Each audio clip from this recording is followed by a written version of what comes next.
প্রিয় ছাত্রীরা, আশা করি তোমরা সবাই ভালো আছো। এই করোনার সংকট মুহূর্তে আমরা সবাই গৃহবন্দী অবস্থায় আছি। এই অবস্থা থেকে অবশ্যই আমরা আশা করব আমরা এই পরিস্থিতির উন্নতি ঘটবে। তোমাদের সাথে আমরা তোমাদেরকে ক্লাসরুমে আমরা পাব।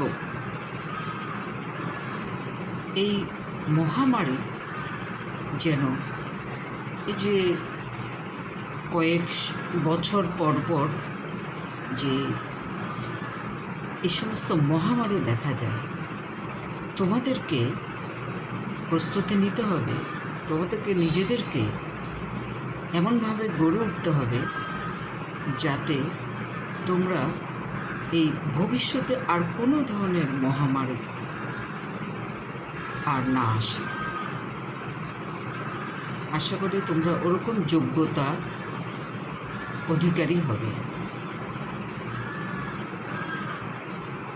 আজকে আমি তোমাদেরকে পড়াবো সেই তৃতীয় অধ্যায়ে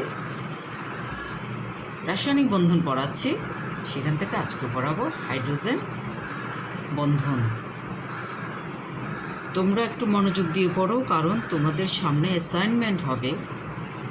অ্যাসাইনমেন্টে কীভাবে অ্যান্সার করতে হবে তার জন্য তোমাদেরকে ক্লাসগুলো অবশ্যই ফলো করতে হবে। ওই অ্যাসাইনগুলো নিজের মতো করে লিখতে হবে। আজকে তোমাদের হাইড্রোজেন বন্ধন কি আগে সেটা জানতে হবে। আমরা এতদিন সমযোজী বন্ধন পড়েছি। এই সমযোজী যৌগের মধ্যেই এই হাইড্রোজেন বন্ধনটা আসলে সমযোজী যৌগের ক্ষেত্রেই ঘটে। সমযোজী কিছু সমযোজী যৌগ আছে যারা হাইড্রোজেন বিশিষ্ট। হাইড্রোজেন বিশিষ্ট কতগুলো সমযোজী যৌগে যদি হাইড্রোজেন তীব্র তড়িৎ ঋণাত্মক মৌলের সাথে থাকে, যেমন এখানে পানি, হাইড্রোজেনের সাথে অক্সিজেন রয়েছে। হাইড্রোজেন ফ্লোরাইড, হাইড্রোজেনের সাথে ফ্লোরিন রয়েছে। তারপরে বলতে পারি অ্যামোনিয়া, হাইড্রোজেনের সাথে নাইট্রোজেন রয়েছে। যে হাইড্রাইড যৌগ যেগুলোতে হাইড্রোজেন তীব্র তড়িৎ ঋণাত্মক মৌলের সাথে থাকে, তখন ওই যৌগগুলোকে আমরা পোলার সমযোজী যৌগ বলি। আগের ক্লাসে তোমরা বুঝতে পেরেছ। পোলার সমযোজী যৌগে যেহেতু যেমন এখানে পানিতে অক্সিজেন তড়িৎ ঋণাত্মক, আংশিক তড়িৎ ঋণাত্মক, এবং হাইড্রোজেন আংশিক তড়িৎ ধনাত্মক হয়, অক্সিজেন এবং হাইড্রোজেনের মধ্যে তড়িৎ ঋণাত্মকতার পার্থক্য অনেক বেশি হয়, 1-এর উপরে। এটা প্রায় 1.5। বা হাইড্রোজেন ফ্লোরাইডের মধ্যেও এই সমস্ত যৌগে একটি হাইড্রোজেন পরমাণু ধনাত্মক বলে তার পাশাপাশি অন্য একটি অণুর ঋণাত্মক মৌলের সাথে একটি স্থির বৈদ্যুতিক আকর্ষণ বল, স্থির তড়িৎ আকর্ষণ বল ক্রিয়া করে। এই বন্ধনটি দুর্বল বন্ধন, এটি সমযোজী বন্ধন নয়। এটাকেই বলা হয় হাইড্রোজেন বন্ধন। তাহলে হাইড্রোজেন বন্ধন পোলার যৌগের ক্ষেত্রে ঘটে। পানি,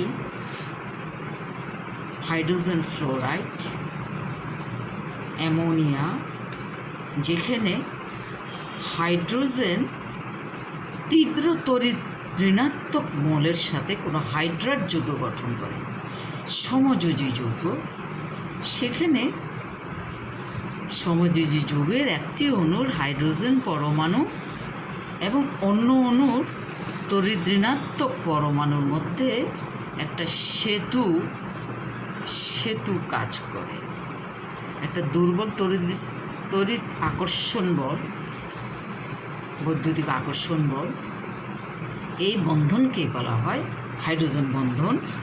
যেমন হাইড্রোজেন ফ্লোরাইডে দেখো, হাইড্রোজেনের সাথে পাশাপাশি আরেকটি অণুর তড়িৎ ঋণাত্মক পরমাণুর মধ্যে একটি দুর্বল আকর্ষণ বল ক্রিয়া করে, এটাকে বলা হয় হাইড্রোজেন বন্ধন। হাইড্রোজেন বন্ধনের শর্তটা কি?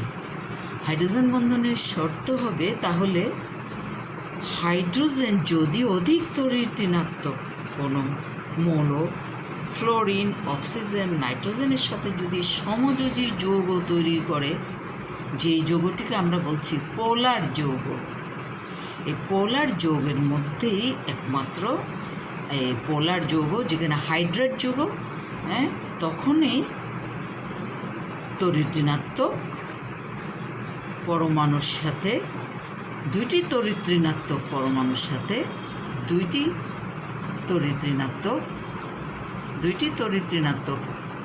অণুর দুইটি তড়িৎ ঋণাত্মক পরমাণু, যেমন অক্সিজেনের মধ্যে এই হাইড্রোজেনটা একটু সেতু হিসাবে কাজ করে, এই দুইটি অক্সিজেন পরমাণুর মধ্যে হাইড্রোজেনটা যেন একটু সেতু বন্ধন রচনা করে। এইভাবে হাইড্রোজেন বন্ধন গঠিত হয়। হাইড্রোজেন বন্ধনের বৈশিষ্ট্যগুলো কী কী? হাইড্রোজেন বন্ধন আসলে সমযোজী বন্ধনের তুলনায় বেশ দুর্বল। এই বন্ধনের শক্তি 8 কিলোজোল থেকে 42 কিলোজোল হতে পারে, যেখানে একটি সমযোজী যৌগের মধ্যে সমযোজী বন্ধন হতে পারে 200 to 450 কিলো জোল। সেখানে হাইড্রোজেন বন্ধনের শক্তি মাত্র 8 কিলো জোল থেকে 42 কিলো জোল, অর্থাৎ এটা একটি দুর্বল বন্ধন। দুর্বল, এটা স্থির বৈদ্যুতিক আকর্ষণ বল বা স্থির তড়িৎ আকর্ষণ বল। যেহেতু পোলার অণুর আংশিক পজিটিভ চার্জ, আংশিক নেগেটিভ চার্জ ঋণাত্মক অণুর মধ্যে, হাইড্রোজেনের মধ্যে আংশিক ধনাত্মক চার্জ, একটি অণুর আংশিক ঋণাত্মক চার্জ আরেকটি অণুর আংশিক ধনাত্মক চার্জের মধ্যে বন্ধন তৈরি করতে পারে। এই জন্য এটা একটি দুর্বল বন্ধন, এটা তড়িৎ আকর্ষণ বল। আর এখানে অবশ্যই হাইড্রোজেনের সাথে তীব্র তড়িৎ ঋণাত্মক মৌল থাকতে পারে, ফ্লোরিন, অক্সিজেন, নাইট্রোজেন, এই ধরনের মৌল অবশ্যই থাকতে হবে, অর্থাৎ পোলার হাইড্রেট যৌগ হতে হবে। হাইড্রোজেন বন্ধনের বৈশিষ্ট্য তাহলে তোমরা জানতে পারলে। হাইড্রোজেন বন্ধনের প্রকারভেদ কী? হাইড্রোজেন বন্ধন আসলে দুই প্রকারের হয়। একটু আগে যেটা বললাম, পানির মধ্যে, হাইড্রোজেন ফ্লোরাইডের মধ্যে, অনুরূপভাবে অ্যামোনিয়ার মধ্যে একটা অণুর সাথে পাশাপাশি আরেকটা অণুর বন্ধন, এটাকে বলা হয় আন্তঃ আণবিক, ইন্টারমলিকুলার হাইড্রোজেন বন্ধন। এই বন্ধন হতে পারে, এর ফলে অনেকগুলো অণু, পানির অনেকগুলো অণু পরস্পরের সাথে যুক্ত হয়ে অ্যাসোসিয়েটেড অণু হিসাবে, অনেকগুলো অণু পরস্পরের সাথে যুক্ত হয়ে অ্যাসোসিয়েটেড অণু হিসেবে থাকে এবং পানি তরল অবস্থায় থাকে। আরেকটা হচ্ছে অন্তঃ আণবিক বা ইন্ট্রামলিকুলার। এগুলো আসলে সাধারণত কতগুলো জৈব যৌগ, অ্যারোমেটিক জৈব যৌগের মধ্যে একই যৌগের, যেমন অর্থোনাইট্রোফেনল, যে একই ফেনলের অর্থ পজিশনে নাইট্রো গ্রুপের মধ্যে যে অক্সিজেন আছে, সেটা এই ফেনলের হাইড্রোজেনের সাথে একটা হাইড্রোজেন বন্ধন, একই অণুর ভিতরে বন্ধন বলে, এদেরকে বলা হয় ইন্ট্রামলিকুলার হাইড্রোজেন বন্ধন। দুই প্রকারের হাইড্রোজেন বন্ধন রয়েছে। এরপরে তোমরা যেটা করবে সেটা হচ্ছে এই হাইড্রোজেন বন্ধনের প্রভাবটা বিভিন্ন যৌগে কীরূপ হয়। হাইড্রোজেন বন্ধনের প্রভাবে পানি কিন্তু তরল হয়, আবার sulphur, oxygen, sulphur, selenium, tellurium পর্যায় সারণীতে কিন্তু একই গ্রুপে, কিন্তু অক্সিজেনের চেয়ে সালফারের তড়িৎ ঋণাত্মকতা কম। তড়িৎ ঋণাত্মকতা কম। এরা একই গ্রুপে পর্যায় সারণীতে সেলেনিয়াম, টেলোরিয়াম, এই যে হাইড্রেট যৌগগুলো, এরা পর্যায় সারণীতে যেহেতু নিচে অবস্থান করে, এদের তড়িৎ ঋণাত্মকতা কমে যায়, যার ফলে গ্রুপ 16 মধ্যে সবার উপরে যে অক্সিজেনের যে হাইড্রাইড পানি, তার স্ফুটনাঙ্ক বেশি হয়, সে তরল অবস্থায় থাকে। যেমন পর্যায় সারণীতে দ্বিতীয় পর্যায়ে রয়েছে অক্সিজেনের হাইড্রাইড পানির স্ফুটনাঙ্ক সবচেয়ে বেশি। তারপরে নিচের দিকে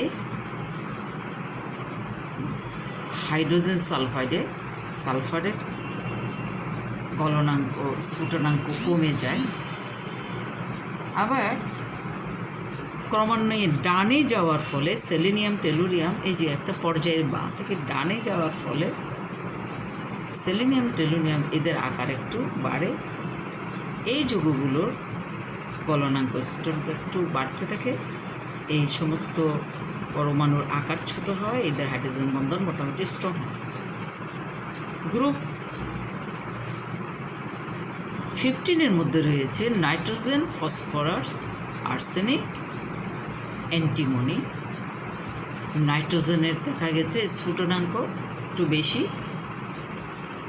0 নিচে, যদিও বা গ্যাস, নাইট্রোজেন গ্যাসীয় অবস্থায় থাকে। অ্যামোনিয়ার মধ্যে হাইড্রোজেন বন্ধন দুর্বল। তারপরে রয়েছে ফসফিন, তার স্ফুটনাঙ্ক আরও কম, গলনাঙ্কের স্ফুটনাঙ্ক কম। আবার আর্সান গ্যাস রয়েছে, তার একটু বেশি। পর্যায় সারণীর এই বাঁ থেকে ডান দিকে গেলে এদের আকার একটু কমে যায়। আকার কমে গেলে হাইড্রোজেন বন্ধন হবে। হাইড্রোজেনের যে হাইড্রাইড যৌগ যার সাথে হয়, ওই তীব্র তড়িৎ ঋণাত্মক প্লাস পরমাণুর আকার ছোট হতে হয়, তখন এদের গলনাঙ্কের স্ফুটনাঙ্কের একটু বাড়তি দেখা যাচ্ছে। তারপরে রয়েছে হাইড্রোজেন ফ্লোরাইড, গ্রুপ 17 মধ্যে হাইড্রোজেন ফ্লোরাইড দ্বিতীয় পর্যায়ে রয়েছে হাইড্রোজেন ক্লোরিন, তার চতুর্থ পর্যায়ে রয়েছে ব্রোমিন, পঞ্চম পর্যায়ে রয়েছে আয়োডিন, হাইড্রোজেন আয়োডাইড। এখানে হাইড্রোজেন ফ্লোরাইড সবচেয়ে অধিক তড়িৎ ঋণাত্মক এবং এর স্ফুটনাঙ্ক গলনাঙ্ক বেশি, ক্রমান্বয়ে এর কমেছে। আবার ব্রোমিন এবং আয়োডিনের ক্ষেত্রে এদের মধ্যে ভ্যান ডার ওয়ালস আকর্ষণ বল বেশি বলে এদের আসলে গলনাঙ্ক স্ফুটনাঙ্ক একটু বেড়েছে, কিন্তু হাইড্রোজেন বন্ধন আসলে বেশি এখানেই। এদের মধ্যে ভ্যান ডার ওয়ালস আকর্ষণ বল বেশি। ঠিক অনুরূপভাবে গ্রুপ 14 মধ্যে রয়েছে কার্বন, সিলিকন, জার্মানিয়াম, টিন।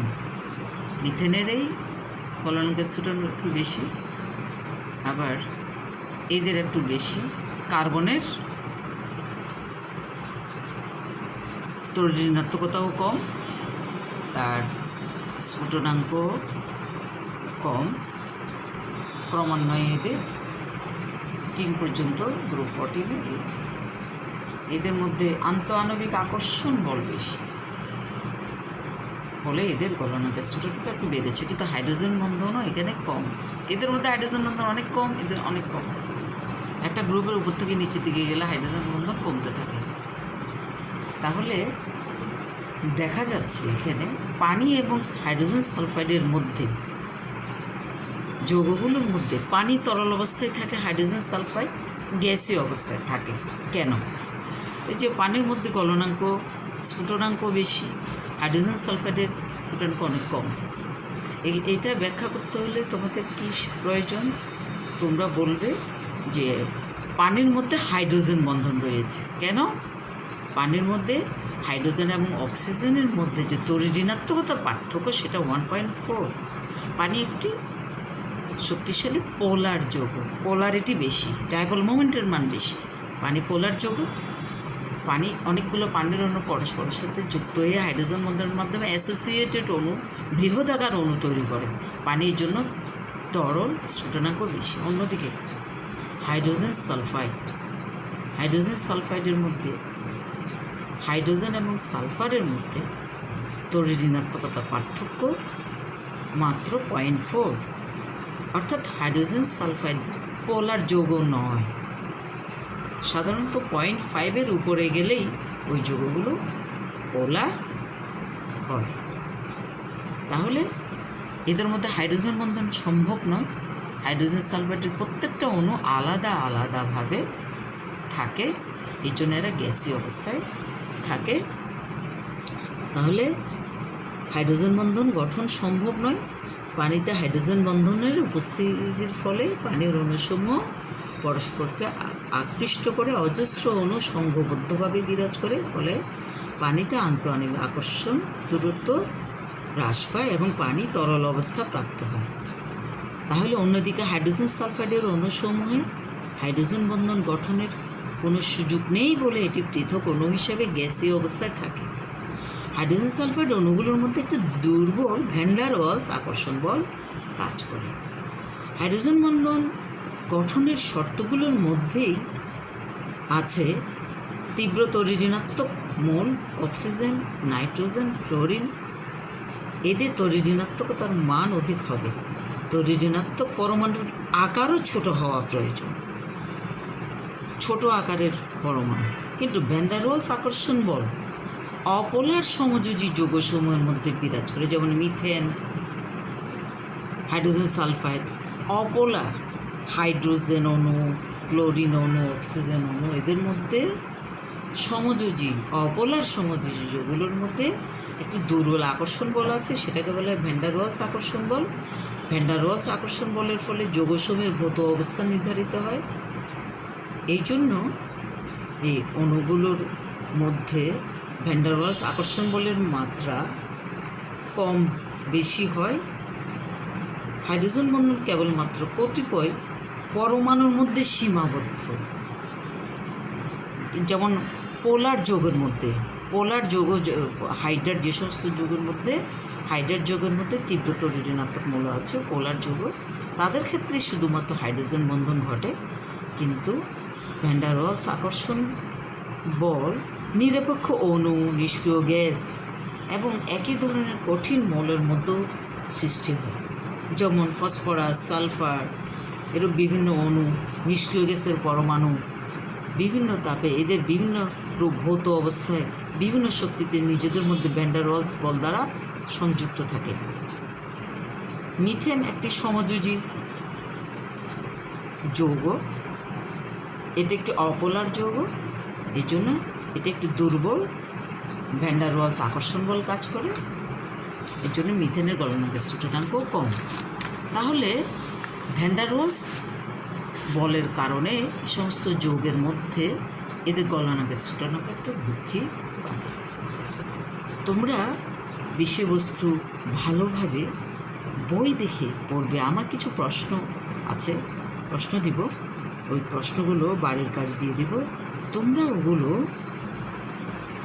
ভালো করে অ্যান্সার করে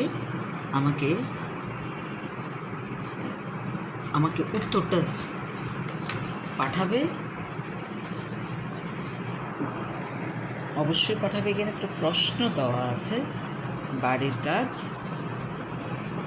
এটা একটা বোর্ডের প্রশ্ন। এই প্রশ্নটা একটু অ্যান্সার করে ব্যাখ্যা করে আমাকে অবশ্যই পাঠাবে, ঠিক আছে? তোমরা সবাই ভালো থাকবে। তোমরা সায়েন্সের ছাত্রী, তোমরা নিজেদেরকে অনেক সমৃদ্ধ করবে। বিষয়বস্তু সিলেবাস তো অবশ্যই তোমাদের জানতে হবে এই বিষয়গুলো। এমনিতেই করোনাকালীন অবস্থায় তোমরা আমাদের সংস্পর্শে আসতে না পেরে তোমাদের অনেক প্রশ্ন আছে, তোমরা অনেক প্রশ্ন আমাদেরকে করতে পারছো না, সামনাসামনি তোমাদেরকে আমরা বুঝাতেও পারছি না। তবে তোমরা ক্লাসগুলো ফলো করবে, নিজেকে এই বিজ্ঞান বিষয়ে অনেক পারদর্শী করতে হবে, যার ফলে তোমরা আমাদের এই বন্দি অবস্থা থেকে ভবিষ্যৎ প্রজন্মকে তোমরাই রক্ষা করতে পারবে। তোমরাই বিজ্ঞান এবং প্রযুক্তি দিয়ে তোমরা এই ভবিষ্যতে আর কোনো রকমের করোনা বা অন্য কোনো রকমের মহামারী থেকে তোমরা ইনশাল্লাহ রক্ষা করতে পারবে, এই আশা নিয়ে আমি শেষ করছি। সবাইকে অনেক ধন্যবাদ।